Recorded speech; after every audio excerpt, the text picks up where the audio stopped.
அன்பான நேயர்களே, ஹஜ்ரத் ஸ்பாட்டிஃபை சேனலுக்கு உங்களை அன்புடன் வரவேற்கிறோம். ஹஜ்ரத் அவர்களின் இறை வணக்கம் புத்தகம் 10ஆம் பகுதிக்கு உங்களை வரவேற்கிறோம். 6ஆம் பண்பு.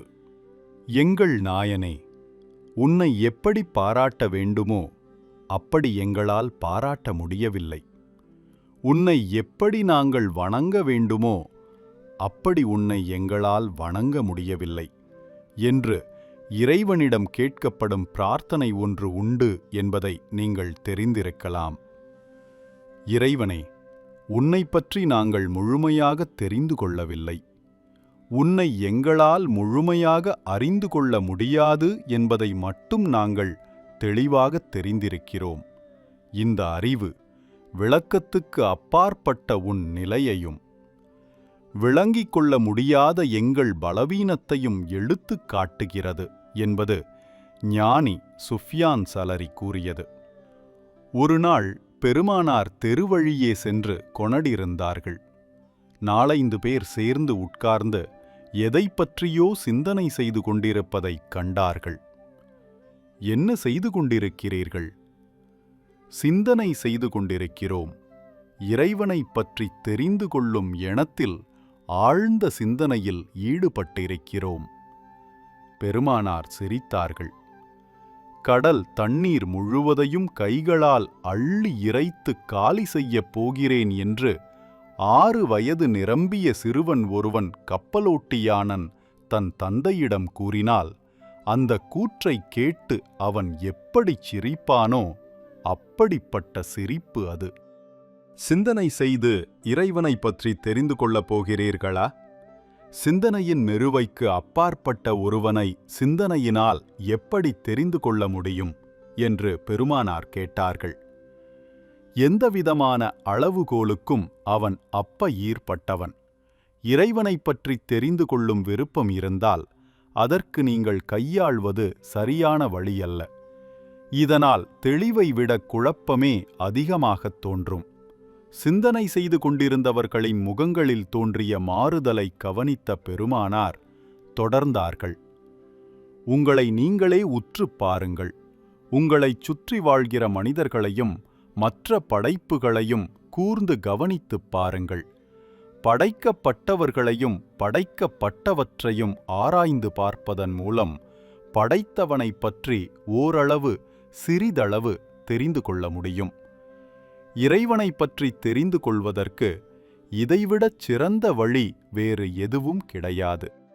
அனைத்தையும் ஆக்கியமைத்தவனும் ஆட்டிப் படைப்பவனுமான எல்லாம் வல்ல இறைவனைப் பற்றி முழுமையாகத் தெரிந்து கொள்வது யாருக்கும் சாத்தியமில்லாத ஒன்று எனும் உண்மையை இங்கே நாம் தெரிந்து கொள்கிறோம். இந்த உண்மை தெளிவு படைத்த எந்த மனிதனும் மறுக்கத் துணியாத ஒன்று. இறைவனைப் பற்றிய அறிவில் இறுதியானது அவனை முழுமையாகத் தெரிந்து கொள்ளும் சக்தி நமக்கு கிடையாது என்று உணர்ந்து கொள்வதுதான் என்பது நபித்தோழர் அபூபக்ர் சித்திக் ரலி அவர்களின் கருத்து. நான் உங்களை கேட்கிறேன், இறைவணக்கத்தை மேற்கொள்ளும்போது இப்படிப்பட்ட மனநிலை உங்களுக்கு தோன்றுகிறதா? நீங்கள் வணங்க முற்படும் இறைவன் மனிதச் சிந்தனையினால் அளக்க முடியாதவாறு மிக உயர்ந்தவன் என்ற எண்ணம் உங்களுக்கு ஏற்படுகிறதா? நீங்கள் இறைவனைப் பற்றி நன்கு புரிந்து கொள்ளாத நிலையில் இருக்கிறீர்கள் என்பதை உணர்ந்து வெட்கப்பட்டு பணிவுடன் நிற்கிறீர்களா? இப்படிப்பட்ட உணர்வு பெரிதும் பாராட்டுக்குரியது மட்டுமல்ல, இறைவணக்கத்தில் உயிர் துடிப்பை பரவச் செய்கிற முக்கியமான பண்புகளில் இதுவும் ஒன்றாகும். இந்த வெட்கமும் அதைத் தொடர்ந்து தோன்றுகிற பணிவும் உங்கள் தொழுகையை மிக உயர்ந்த நிலைக்கு கொண்டு செல்கிற அருமையான கருவிகளாகும். முன்னது பின்னதை தோற்றுவிக்கிறது. இத்தகைய வெட்கத்தையும் பணிவையும் தான் நான் 6ஆம் பண்பு எனும் தலைப்பில் சுட்டிக்காட்டுகிறேன். நீங்கள் தொழுகையில் ஈடுபடும்போது அவசியம் இருக்க வேண்டிய இந்த பண்பு இறைவனை எப்படி வணங்க வேண்டுமோ அப்படி வணங்கும் சக்தி உங்களுக்கு கிடையாது என்பதை தெளிவாக உணரும்போதும் தோன்றுகிறது. இப்படி தோன்றுகிற மனப்பணிவு உங்கள் தொழுகைக்கு சிறப்பு கொடுக்குமே தவிர தொழுகையினால் உங்களுக்கு கிடைக்கவிருக்கிற நன்மைகளில் குறைபாட்டை உருவாக்காது.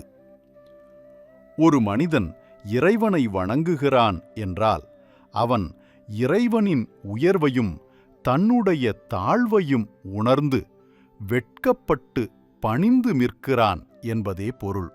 இறைவனை முறைப்படி வணங்கும் சக்தி உங்களுக்கு இல்லை என்ற உணர்வு உங்களுக்கும் இறைவணக்கத்துக்கும் நடுவில் நின்று தடை போடாதபடி பார்த்து கொள்ளுங்கள். உங்கள் பணிவுக்கும் பக்திக்கும் அது தெம்பூட்ட வேண்டுமே தவிர விரக்திக்கும் வெறுப்புக்கும் அது வித்திடக்கூடாது. இதை நீங்கள் மனத்தில் நன்கு பததிய வைத்து கொள்ள வேண்டும். அரபி மொழியில் ஹயா என்று குறிக்கப்படுகிற இந்த பண்பு பெருமானாரின் வாக்கு ஒன்றில் இப்படி சுட்டிக்காட்டப்படுகிறது. ஹயா என்பது ஈமான் எனும் நம்பிக்கையில் ஒரு பகுதியாகும். இந்த நபிக்கருத்து ஒரு மனிதனை உணமையான மோமினின் என்று சொல்ல வேண்டுமென்றால் அவனிடம் இந்த பண்பு அவசியம் இருக்க வேண்டும் எனும் பொருளை தருகிறது. வெட்கம் எனப்படும் இந்த பண்பு இல்லை என்றால் அவனது ஈமானை முழுமையானது என்று சொல்ல முடியாது. தன் பலவீனத்தையும் இறைவனின் வலிமையையும் ஒரு மனிதன உணர்ந்து கொண்டால் அவனுடைய தொழுகையில் மட்டுமல்லாமல் அன்றாட வாழ்க்கையில் அவன் செய்கிற ஒவ்வொரு செயலிலும் அவன் சொல்கிற ஒவ்வொரு வார்த்தையிலும் இந்த பண்பு நிரம்பி நிற்க ஆரம்பித்துவிடும். இந்த பண்பு முந்திய 5 பண்புகளுக்கும் மாறானது என்றாலும் தெளிவு எனப்படும் 2ஆம் பண்பிலிருந்து இந்த பண்பு தோன்றுகிறது என்று கூறுவதற்கு போதிய இடம் உண்டு. ஏனெனில் இறைவனை பற்றியும் இறை வணக்கத்தை பற்றியும் ஒரு மனிதனுக்கு தெளிவு பிறக்கவில்லை என்றால் அவனுக்கு தன் குறைகளை தெரிந்து கொள்ளும் வாய்ப்பு மிகக் குறைவானது. நீங்கள் எப்படி இறைவனை வணங்க வேண்டுமோ அப்படி உங்களால் வணங்க முடியவில்லை என்பதை உணர்ந்து வெட்கப்பட்டு பணிவு கொள்ளும்போது இறைவணக்கம் என்பது எவ்வளவு பொறுப்பான காரியம் என்பதை நீங்கள் தெளிவுபட தெரிந்து கொள்ளலாம். நீங்கள் தொழும்போது இந்த 6ஆம் பண்பு உருவாகவில்லை என்றால் உங்கள் தொழுகை தீய செயல்களை தடுக்கும் சக்தியை இழந்துவிடும். ஏனெனில் தனத்தவற்றை உணராதவன திருந்த மாட்டான். தன் பலவீனத்தை தெரிந்து கொள்ளாதவன் ஒருபோதும் பணிய மாட்டான். இறைவணக்கம் தீய காரியங்களிலிருந்து மனிதனை தடுக்கிறது எனும் இறை வசனத்தை உங்களுக்கு இங்கே நினைவூட்ட விரும்புகிறேன். எனவே உங்கள் தொழுகை முழுமையடைவதற்கு பணிவு என்பது மிக முக்கியமானதொரு பண்பாகும். நீங்கள் முறையான இறைவணக்கத்தை மேற்கொண்டால் இப்படிப்பட்ட வெட்கமும் பணிவும் ஏற்படுவது இயற்கை என்று குறிப்பிடுவதில் தவறு கிடையாது. உங்கள் தொழுகையில் இத்தகைய மனநிலை தோன்றவில்லை என்றால் தொழுகை முழுமை பெறுவதற்கு பெரிதும் தேவையான பண்புகள் அனைத்தையும் அல்லது சிலவற்றை நீங்கள் இழந்துவிட்டீர்கள் என்பது பொருள். இதுவரை நான் விவரித்து வந்திருக்கும் பண்புகள் அனைத்தும் ஒன்றோடு ஒன்று நெருக்கமாக பிணைப்பு கொண்டிருக்கின்றன என்பதை நீங்கள் நன்கு தெரிந்து கொண்டீர்கள். அவற்றில் ஒன்றை தனியே விலக்கி எடுத்தால் அது மற்ற பண்புகளுக்கு பலவீனத்தை உண்டாக்கும் என்பதையும் நீங்கள் உணர்ந்திருக்கலாம். இறுதி பண்பை பற்றி பேசிக் கொண்டிருக்கும் நமக்கு எல்லா பண்புகளையும் பற்றிய எல்லா செய்திகளையும் மிகத் தெளிவாக தெரிந்து கொள்ள வேண்டிய அவசியம் ஏற்படுகிறது. இப்படி நாம் உணர்ந்து கொண்டால் வெட்கம் எனும் பண்பு அதற்கு முந்திய மற்ற பண்புகளினால்தான் தோன்றுகிறது என்பதை புரிந்து கொள்ள முடியும். அதே நேரத்தில் வெட்கமும் பணிவும் தோன்றவில்லை என்றால் முந்திய பண்புகளில் எங்கோ ஓரிடத்தில் குறை விழுந்து விட்டது என்பதையும் நாம் தெரிந்து கொள்ளலாம். ஏற்கனவே சொல்லப்பட்ட எல்லா பண்புகளையும் வரிசைப்படுத்தி தருகிறேன். அவற்றை எதிரில் வைத்துக்கொண்டு சிறிது நேரம் சிந்தனை எனும் திராசை தூக்கிப் பிடியுங்கள். என் கூற்று எவ்வளவு உண்மையானது என்பதை மட்டுமின்றி நான் கூறாத உண்மைகள் பலவற்றையும் நீங்கள் அறிந்து கொள்ளலாம். இந்த உண்மைகள் எழுத்துக்கும் வார்த்தைக்கும் உட்படாதவை, விளக்கத்துக்கும் விரிவுரைக்கும் கட்டுப்படாதவை, தாதவை, கணிப்புக்கும் தர்க்கத்துக்கும் அப்பாற்பட்டவை. இறைவனைப் பற்றிச் சிந்திப்பதாலும் இறைவணக்கத்தில் ஈடுபடுவதாலும் உங்களுக்கு கிடைக்கவிருக்கிற பேறுகளில் இது முதன்மையானது. முதற் பண்பு கவனம். இது தொழுகைக்கு உயிர் போன்றது. எந்த அளவுக்கு இந்த பண்பு வளர்ந்து பரவுகிறதோ அந்த அளவுக்கு தொழுகையில் உயிரோட்டம் பரவும்.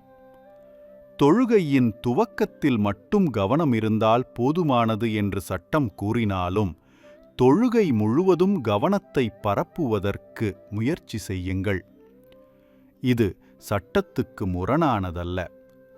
சிறிதும் கவனமில்லாமல் நிறைவேற்றப்படும் தொழுகை உயிரற்றுப் போன வெற்றுச் சடலத்துக்குச் சமமானது. இரண்டாம் பண்பு தெளிவு. இது கவனம் எனும் முதற் பண்பிலிருந்து பிறக்கிறது. தெளிவு என்றும் அறிவு என்றும் குறிக்கப்படுகிற இந்த பண்பு இல்லை என்றால் உங்கள் தொழுகை நீங்கள் செய்து வருகிற தவறுகளை தடுக்காது. ஒரு மனிதனின் தொழுகை அவன் செய்யும் தீய காரியங்களை தடுக்கிறது எனும் இறை கருத்து உங்களுக்கு பொருந்தாததாகவும் புரியாததாகவும் மாறுகிறது. தொழுகையில் தெளிவடைகிற அந்தரங்க உண்மைகள் பலவற்றை இழக்க வேண்டிய நிலைமை ஏற்படுகிறது. மூன்றாம் பண்பு கண்ணியம். இறைவனின் வலிமையையும் அறிவையும் ஓரளவேனும் தெரிந்து கொள்ளும்போது அங்கே கண்ணியம் எனப்படும் இந்த பண்பு பிறக்கிறது. தொழுகையை துவங்கும் ஒருவன் எல்லாவிதமான கட்டுப்பாடுகளுக்கும் அப்பாற்பட்ட எல்லாம் வல்ல இறைவனுக்கு முன்னால் தான் நிற்பதை உணர்ந்தால் அவன் மனதில் இறைவன் மீது நிச்சயமாக கண்ணியம் ஏற்படும். இத்தகைய கண்ணியம் தோன்றுவதற்கு அவன் அடைந்திருக்கும் தெளிவு காரணமாக அமைகிறது. தெளிவு இல்லை என்றால் அங்கே கண்ணியம் தோன்றும் வாய்ப்பு கிடையாது. எனவே கண்ணியம் எனப்படும் மூன்றாம் பண்பு தெளிவு எனும் இரண்டாம் பண்பினால் தோன்றுகிறது. நான்காம் பண்பு இறையச்சம். இறை வணக்கத்தில் ஈடுபடும் ஒருவனை இறைவனின் அதிகாரத்தையும் தண்டனையையும் நினைத்து பார்க்கும்போது, தான் காலமெல்லாம் செய்து கொண்டிருக்கிற குற்றங்களை எண்ணி பார்க்கும்போது அவன் மனத்தில் இறையச்சம் தோன்றுகிறது. ஆட்டிப்படைக்கும் இறைவன் தன் அடியார் செய்யும் தவறுகளுக்கு தக்க தண்டனை கொடுக்க தவறமாட்டான் என்பதை நீங்கள் உணர்ந்தால் உங்கள் உள்ளத்தில் இறையச்சம் தோன்றாமல் போவதற்கு காரணம் கிடையாது. ஐந்தாம் பண்பு இறையாதரவு. இந்த பண்பு இறையச்சத்தினால் நிலை குலைந்து தடுமாற்றமடையும் மனிதனை கைப்பிடித்து தூக்கி நிற்க வைக்கிறது. அச்சத்தின் வலிமையினால் திகைப்படைந்து கிடக்கும் உட்கும் உள்ளத்தில் அமைதியை தோற்றுவிக்கிறது. நீ குற்றங்கள் பலவற்றை செய்திருந்தாலும் பேரன்பும் பெருங்கருணையும் கொண்ட இறைவன் உனக்கு நிச்சயமாக மன்னிப்பு அளிப்பான். இறை வணக்கத்தினால் நீ நன்மைகளை குவித்து கொண்டால் அவை உன் தவறுகளை அழிக்கும் சக்தி படைத்தவை என்று உணர்த்தி காட்டுவதன் மூலம் நம்பிக்கையையும் நல்லெண்ணத்தையும் வளரச் செய்கிறது. ஆறாம் பண்பு வெட்கம். வேண்டுமானால் வெட்கத்தினால் தோன்றுகிற பணிவு என்று வைத்துக் கொள்ளுங்கள். தன் தவற்றையும் பலவீனத்தையும் நன்றாகத் தெரிந்து கொண்ட ஒருவன் தன் எஜமானனை வணங்க முற்படும்போது இந்த மனப்பண்பு உருவாகத் தவறாது. தன் தலைவனைப் பற்றி நன்கு தெரிந்து கொள்ளும் சக்தி தனக்கு கிடையாது என்பதை உணரும் போதும், இறைவனை எப்படி வணங்க வேண்டுமோ அப்படி வணங்கும் பேறு தனக்கு கிடைக்கவில்லை என்பதை அறியும்போதும் ஒரு மனிதனுக்கு வெட்கம் தோன்றுகிறது. இந்த வெட்கத்திலிருந்து பணிவு எனப்படும் உயர்வுமிக்க பண்பு வடிவெடுக்கிறது. இது இறைவனுக்கு முன்னால் நிற்கிற ஒவ்வொரு மனிதனுக்கும் இருக்க வேண்டிய மனநிலையாகும். இந்த 6 பண்பு பகுதியில் மனிதனின் தொழுகையில் முறையான அமைப்புடன் சரியான அளவுடன் நிலைத்து நின்றால் அவன் தொழுகை முழுமை அடைந்து விட்டது என்று நான் ஃபத்வா கொடுக்க முடியும். இங்கே மிக முக்கியமான செய்தியொன்றை உங்கள் கவனத்துக்கு கொண்டு வர விரும்புகிறேன். தொழுகையை வலிமைமிக்க ஒன்றாக மாற்றுவதற்கு இந்த 6 பண்புகள் மட்டும்தான் தேவை என்று நினைப்பது தவறு. இன்னும் பல பண்புகள் அங்கு தேவைப்படுகின்றன. என்றாலும் இந்த 6 பண்புகளை மட்டும் வளர்த்து கொண்டால் மற்ற பண்புகள் அனைத்தும் தாமாகவே அங்கு வந்துவிடும். இதோடு 6ஆம் பண்பு நிறைவு பெறுகிறது. இறைவணக்கம். அடுத்த பகுதியில் தொடரலாம். நன்றி. வஸ்ஸலாம்.